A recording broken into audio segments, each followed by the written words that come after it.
And what happened was before the printing press, essentially 10% of the European population was literate.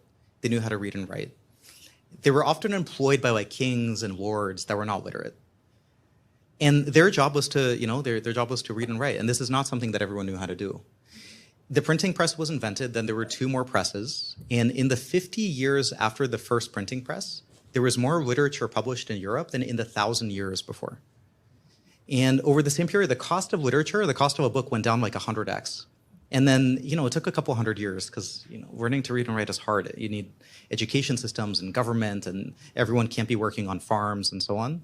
But over the next few hundred years, literacy globally went up to like 70%. And so, now we can all read and write, and you don't need a degree in reading and writing to know how to read and write.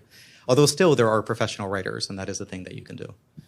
So I think the thing that's about to happen, and it's going to be much faster than 50 years, is software will be a thing that is fully democratized, that anyone can do.